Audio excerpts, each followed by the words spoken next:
West Bengal college admission 2024 যে সকল ছাত্রছাত্রীরা সেন্ট্রালাইজ অ্যাডমিশন পোর্টালে ফর্ম ফিল আপ করেছে আজকের তাদের সিট অ্যালটমেন্ট এবং মেরিট লিস্ট পাবলিশ হবে। আজ 12 জুলাই সকাল 10টায় তোমাদের মেরিট লিস্ট এবং সিট অ্যালোকেশন লিস্ট পাবলিশ হবে, যেটা তোমরা খুব সহজে তোমরা নিজের হাতের মোবাইলটি ব্যবহার করেও দেখে নিতে পারবে। কিভাবে তোমরা মেরিট লিস্ট চেক করবে বা কিভাবে তোমাদের সিট অ্যালটেড হয়েছে সেটা কিভাবে বুঝবে, এর পাশাপাশি কিভাবে অ্যাডমিশন নেবে সেটাও তোমাদেরকে জানাবো। কাজেই ভিডিওটি সম্পূর্ণ দেখবে, ভালো লাগলে লাইক করবে, চ্যানেলে নতুন হলে অবশ্যই চ্যানেলটিকে সাবস্ক্রাইব করে রাখবে। সিট অ্যালোকেশন লিস্ট অথবা মেরিট লিস্ট চেক করার জন্য প্রথমত তোমাদেরকে চলে আসতে হবে WB সেন্ট্রালাইজ অ্যাডমিশন পোর্টালে।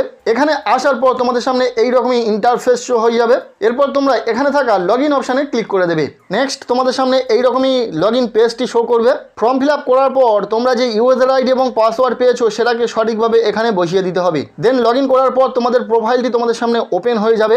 এখানে স্টুডেন্টের যাবতীয় তথ্য থাকবে, যেমন স্টুডেন্টের নাম, অ্যাপ্লিকেন্ট কোড, অ্যাড্রেস, মোবাইল নম্বর এগুলি থাকবে এবং এখানে প্রোফাইল পিকচার একটি থাকবে স্টুডেন্টের। তোমরা কোনো কলেজে চান্স পেয়েছো কিনা অথবা তোমাদের কোনো কলেজে সিট অ্যালটেড হয়েছে কিনা সেটা সরাসরি এখান থেকেই তোমরা জেনে নিতে পারবে। সিট অ্যালটেড হওয়ার পর তোমাদের এইরকমই একটি লেখা তোমাদের শো করবে এখানে, কংগ্রাচুলেশন। কোন কলেজের কোন বিষয়ে সিট অ্যালটেড হয়েছে সেটা সরাসরি এখানে দেখতে পাবে। পাশাপাশি এখানে দেখতে পাবে লেখা রয়েছে অ্যাডমিশন ফিজ এবং টোটাল কোর্স ফি কত রয়েছে এবং তুমি যে কলেজটিতে চান্স পেয়েছো সেটা তোমার কোন প্রেফারেন্স লিস্টে যে কলেজে তুমি চান্স পেয়েছো সেটি কত নম্বরে রয়েছে, কত নম্বর প্রেফারেন্স সেটা কিন্তু এখানে লেখা থাকবে। এর পাশাপাশি এখানেও তোমরা দেখে নিতে পারবে, এখানে মাই প্রেফারেন্সে যে সেকশনটি রয়েছে এখানে সমস্ত কলেজের লিস্ট রয়েছে, যে কলেজগুলি তোমরা প্রেফারেন্সে রেখেছিলে। সো যে কলেজটিতে তুমি চান্স পেয়েছো সেই কলেজটির নিচে তোমরা দেখতে পাবে লেখা রয়েছে অ্যালোটেড এবং এর থেকে তোমরা বুঝে যাবে যে তুমি কোন প্রেফারেন্সে কোন কলেজে তুমি চান্স পেয়েছো। এবং তোমরা সরাসরি এখানে যে টেক অ্যাডমিশন নামক অপশানটি রয়েছে এখানে ক্লিক করে অনলাইনে পেমেন্ট করে তোমরা কিন্তু অ্যাডমিশন নিয়ে নিতে পারবে। এক্ষেত্রে যদি কলেজটি তোমার পছন্দ না হয় বা তোমার প্রেফারেন্স লিস্টে 1 নম্বর কলেজটি তুমি যদি না পেয়ে থাকো, 2, 3, 4 যাই কলেজ তুমি পেয়ে থাকো না কেন, তুমি কিন্তু অ্যাডমিশনের সময় অটো আপগ্রেডেশন অপশানটিকে ইয়েস করে তোমরা অ্যাডমিশন নিয়ে নেবে।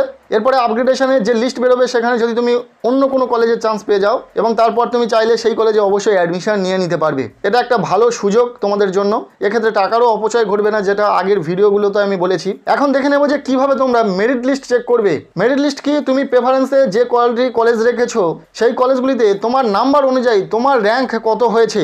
যদিও একটি কলেজে তুমি চান্স পেয়ে থাকো তাহলে অন্যান্য কলেজে কত নম্বরে তোমার র্যাঙ্ক হয়েছে সেটা কিন্তু দেখে নিতে পারবে সরাসরি। এর জন্য তোমাদের প্রেফারেন্সের পাশে লেখা ভিউ ওয়ালে ক্লিক করে দেবে। দেন তোমরা দেখে নিতে পারবে তোমরা কটি কলেজ তোমাদের প্রেফারেন্সে রেখেছিলে এবং তুমি কোন কলেজটিতে চান্স পেয়েছো এবং যে কলেজগুলিতে তুমি চান্স পাওনি বা যে কলেজটিতে তুমি চান্স পেয়েছো প্রত্যেকটি কলেজের মেরিট লিস্ট চেক করে নিতে পারবে। মেরিট লিস্টে তোমার র্যাঙ্ক কত হয়েছে সেটা দেখে নিতে পারবে। এর জন্য এখানে থাকা মেরিট লিস্ট অপশানে তোমরা জাস্ট ক্লিক করে দেবে এবং এখানে মেরিট লিস্টে ক্লিক করে দেওয়ার পর তোমরা কিন্তু তোমাদের মেরিট র্যাঙ্ক কত হয়েছে সেটা কিন্তু দেখে নিতে পারবে। জেনারেল র্যাঙ্ক কত হয়েছে, কাস্ট ভিত্তিতে কত র্যাঙ্ক হলো, সমস্ত কিছু কিন্তু তোমরা চেক করে নিতে পারবে। এর থেকে এটাও বোঝা যাবে যে তুমি অটো আপগ্রেডেশনের পর অন্য কোনো কলেজে চান্স পেতে পারো কিনা, চান্স পাওয়ার সম্ভাবনা কতটা রয়েছে। কেননা র্যাঙ্ক অনুযায়ী বোঝার চেষ্টা করলে কিন্তু কিছুটা হলেও বোঝা যেতে পারে। সকাল 10টার সময় তোমরা কিন্তু তোমাদের মেরিট লিস্ট এবং অ্যালোকেশন লিস্ট দেখতে পেয়ে যাবে। কীভাবে সেগুলি চেক করবে এবং কোথা থেকে তোমরা অ্যাডমিশন নেবে সেটা তোমাদেরকে জানিয়ে দিলাম। কেমন লাগলো আজকের এই ভিডিওটি অবশ্যই কমেন্টের মাধ্যমে জানাবে। ভিডিওটি ভালো লেগে থাকলে লাইক করবে, চ্যানেলে নতুন হলে অবশ্যই চ্যানেলটিকে সাবস্ক্রাইব করে রাখবে।